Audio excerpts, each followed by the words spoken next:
everybody, welcome back to 12 Foot Chain. This week we're going to talk about Every Breath You Take off of the Police album in 1983 called Synchronicity. This is a beautiful song, beautiful guitar arrangement, and we're going to go through all the parts, how he plays them, and when you do that it's going to sound like this.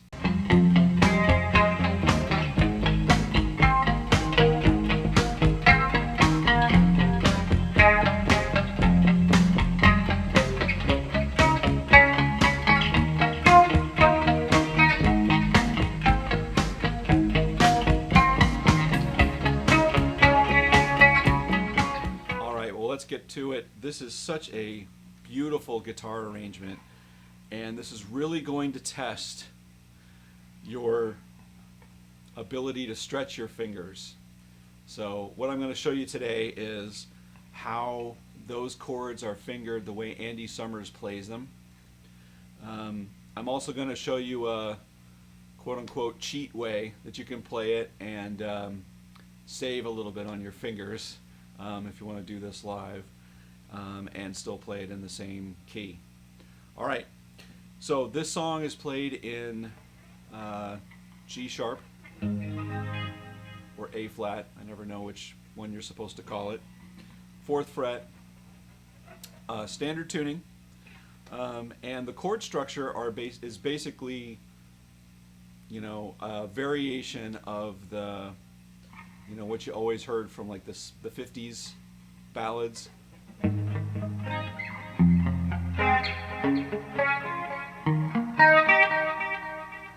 Obviously without all those effects. But Every Breath You Take is in G sharp or A flat.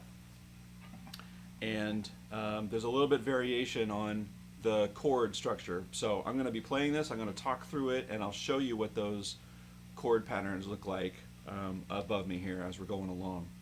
Okay, before we get started, if you want to sound like the record, I believe he's playing either on a Tele or a Strat. It's a single coil sound to my ear. And on your bridge pickup. And here's the effects that I've got that are sort of close. The important components to have on there is chorus. I think there's a little bit of flange on there and a little bit of delay.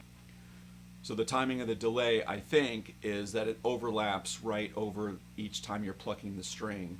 So when you move from one string to the next, the echo of the first string that you plucked is playing back at the same time that you're plucking the second string.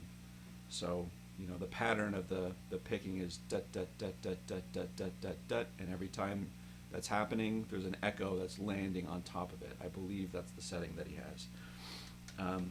Okay, so there's some things that you want to be aware of up front. You really want to stretch, you know, if you haven't done exercises on your left hand to stretch those out, it would be helpful in the beginning as you're learning the song to do those finger stretches. Because here's the shapes of the chords that we're doing. It's really hardest on the main, you know, the bar chords that start on the 6th string, both major and minor. So it's a chord, the variation on the chord is to add a 2 in the scale. So the second note of the major scale is, if you're starting from G sharp here, or A flat, it's 1, 2. So you're adding, and you're actually not adding, you're replacing the normal way that you would finger that chord. So you would normally finger it like this, and you're actually stretching your pinky up to hit that. So this is how the chord looks.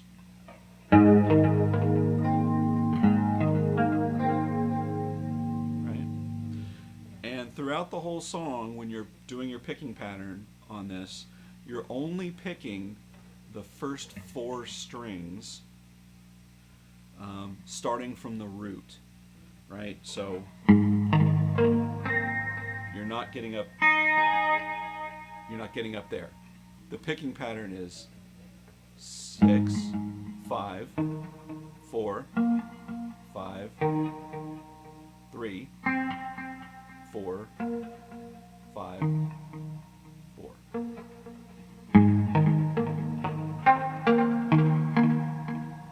Notice another important component here is to use your right hand palm muting. This is going to be important because you don't want those strings going.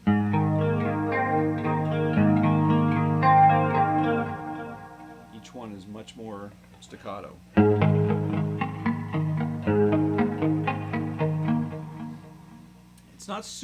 It's not super heavy muted, but it's muted enough. Okay.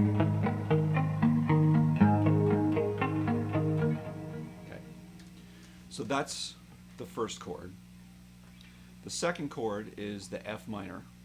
Now your normal F minor is right, but now you're doing that stretch up with your pinky. And here is the biggest stretch, right?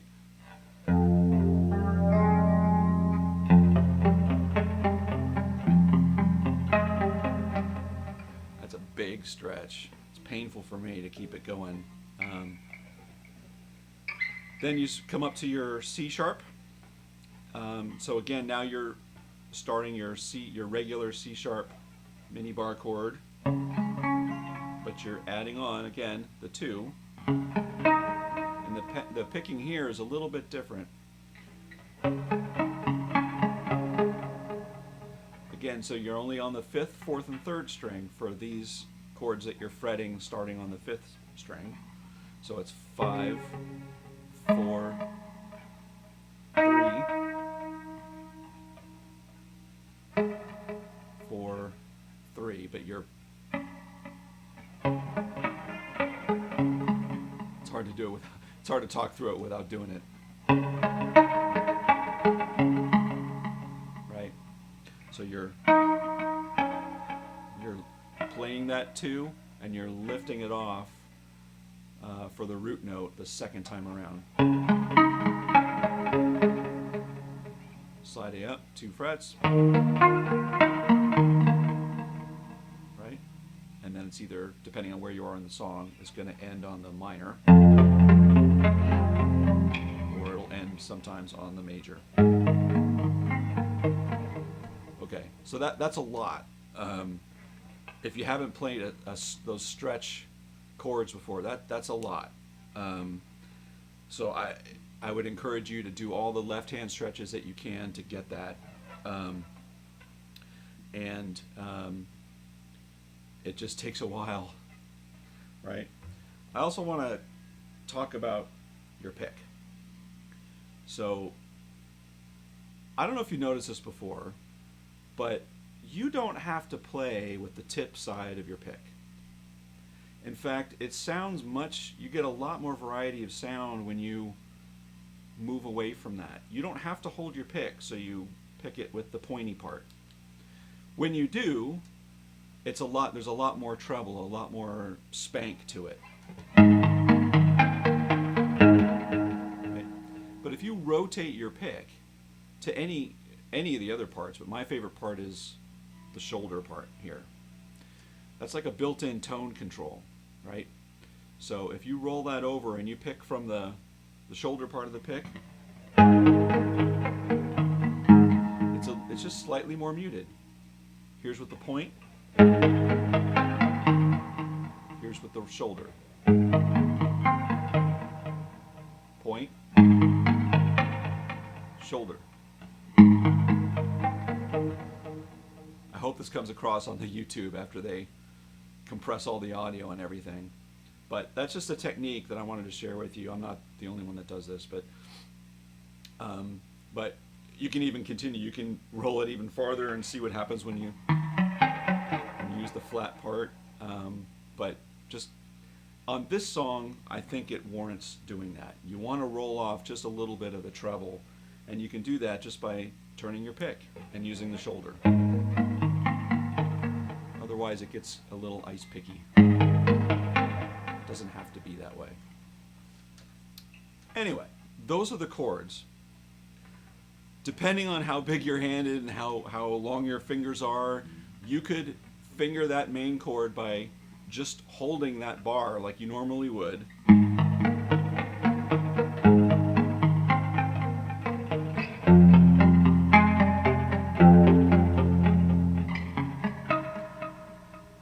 when you watch Andy Summers play it, and when I saw him do it years ago, and when you look it up on YouTube now, I'm like, why does he play it this other way?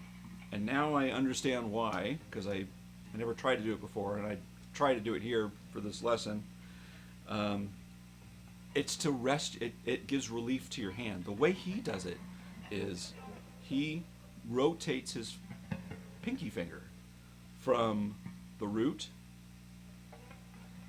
to the G string, to the third. So he's doing this when he's playing the bar chord. So he's actually not using his middle finger on that third string. He's actually playing it like this.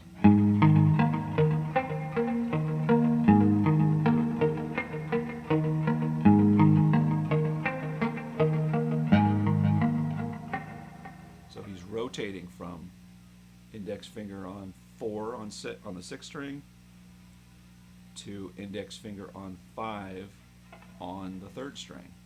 And when you do that, you relieve some of the stress on your left hand because you're not having to stretch that extra fret.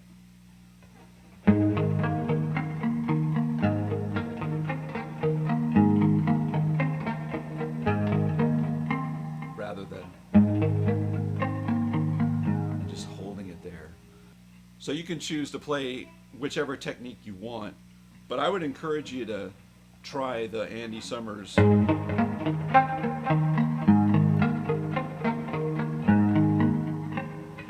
back and forth with the index finger. It gives your hand relief, and it's something I think different than many of us might be choosing to do with our chord fingerings. That's a really interesting technique, and I think it's good. It's a good just dexterous exercise for your finger in your hand to do. It's something new, right? So that's what he does on that A flat chord. I believe he's also doing it on the minor, but it's sort of not as much relief because you're still on the same fret. But I can see that it's still giving a little bit of relief when you move your finger back because you're not having to just lock down and stretch all the way across. And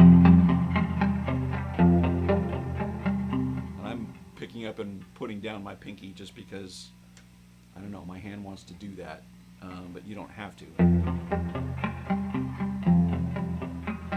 So you can see the sort of pattern with your index finger starting here, here, here, here, down to F, here, here, here, here.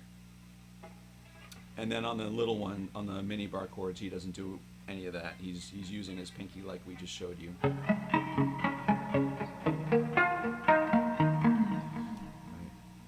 And the great thing is, I think because you're really stretching and doing this, the best part is to do it with new strings, and you get those squeaks that you hear when he's changing his, when he's fretting from one fret to the other.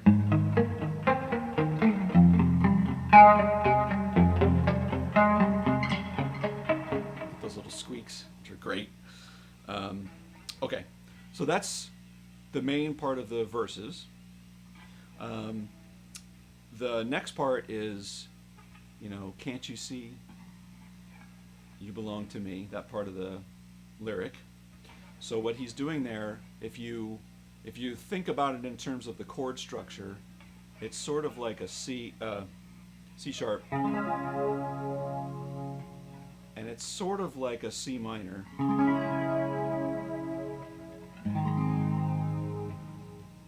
which is again back to that sort of 50s era theme, on the ballads. But he doesn't quite play it like that. So when he fingers that chord, what you're going to do is the first part, you're going to play it like you normally do. Now you're going to do a C, it's sort of a part of a C minor 7. Now you're going to do, instead of the alternating notes from 8 to 6, now the alternating notes are from 6 to 4. So it sounds like this.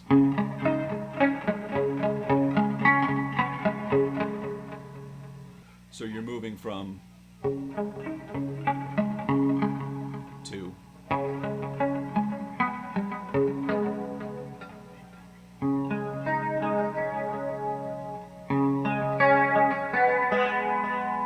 So it's sort of like it would be going from major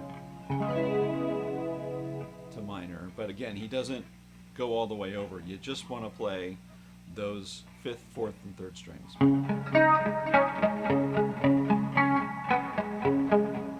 And then you're back to slide it up 2 frets. End on the E flat.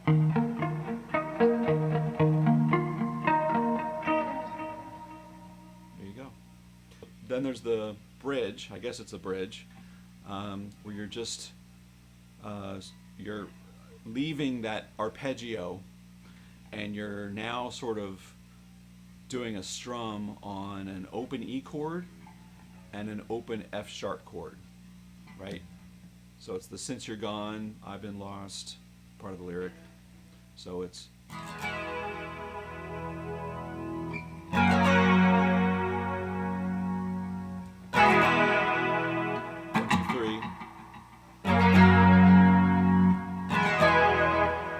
record, it's a little bit different with the sound. He's definitely got distortion on that. It's a separate overdubbed track,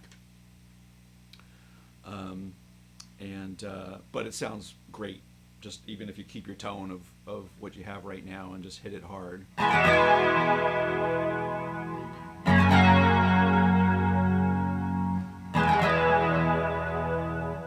Right, and then you're right back into.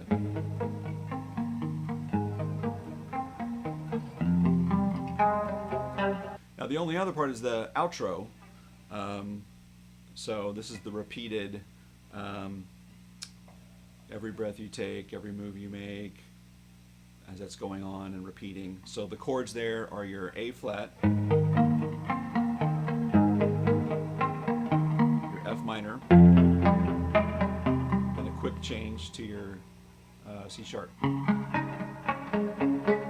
then back to your root. That over and over again, and that's where, if you use those Andy Summers relief, that's where it really helps you, because if you really, unless your hands are really big, it gets crampy.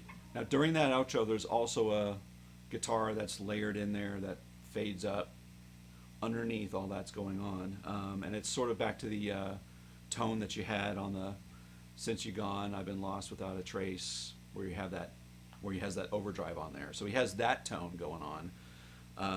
And all he's doing there is he's got his index finger on the G string on 1, and his pinky on the 4th string, on the 4th fret on 2nd string, and he's hammering on with his ring finger on the 3rd fret on the 3rd string.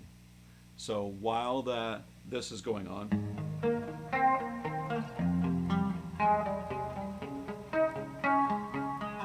he's doing this.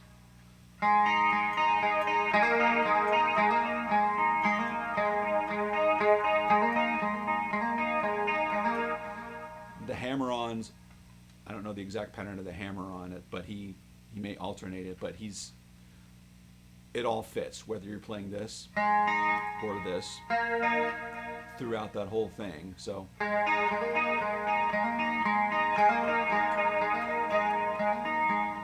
that's layered on underneath during that whole outro part. If you're playing this live and you have a second guitar, maybe they can take that part, and the "Since You're Gone, I've Been Lost Without a Trace" part, and you've nailed it. Okay, I want to show you the cheat way that you can also do this. If you're really struggling with the stretches on that chord on the F minor, what you can do is capo this at the 1st fret. And again, this is assuming you want to play in the key that's on the record. Because what that does now, you play everything else the same. Now you can do. It's a lot easier on your hand. So that's just it's a, think of a E minor shape, and you're again adding on the 2. So I have my index finger on the 3rd fret of the 5th string, and my pinky on the 5th fret of the 4th string to get that, because now you're saving your finger from doing that.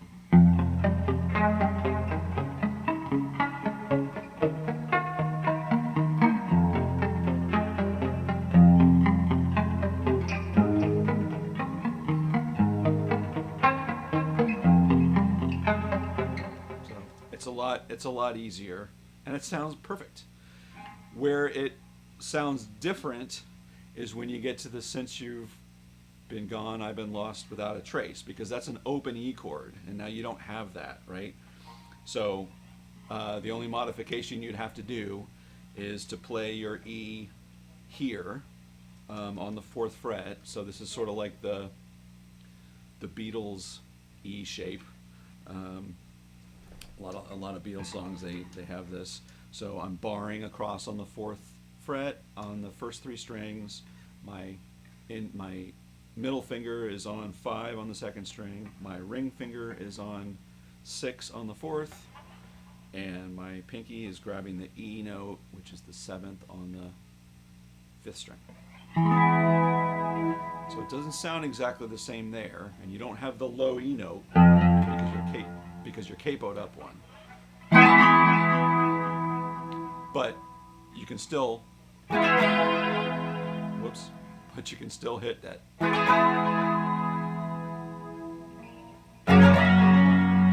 That one still works. So it's just this E. And it still sounds great. If you got to play that live, who cares? It sounds awesome. If you want to get it close, try avoid hitting that note and just do, and see if you can mute that E string there, because that'll get it closer to the sound of how it is on the record.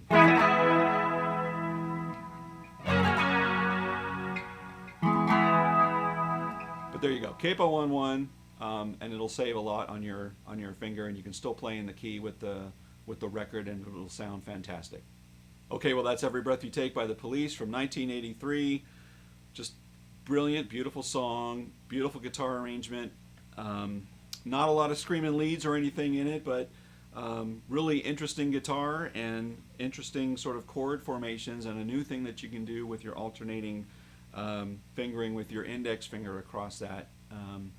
But check out the Police playing that live. What's even more incredible, in the more recent years when they were playing it, which is now probably 10 plus years ago, they actually play it in A. And I think back in the day they played it in A and in standard tuning. So Sting is actually singing it a half step higher live than he did on the record. And he did it, 10-ish years ago when he's 50 whatever years old, or however he is, which is really impressive. Obviously he's got that high vocal range, but a lot of times when guys get into that, when they start looking like me with the gray hair and everything, you start having to tune things down or play it in a lower key or slide it down a half step. But it's great. The Police played it in A.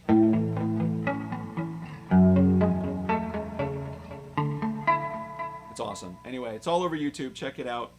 All right, well, thanks, everybody. If you liked what you heard today, please do click that like button. It helps a lot. Also, click subscribe if you haven't done that yet. And ring the bell. That'll let you know every time I'm dropping a new lesson. We do that at least every week. And let me know what song you'd like to hear. And let me know if you learned something new on this one, okay? All right, well, until next week, take care, everybody.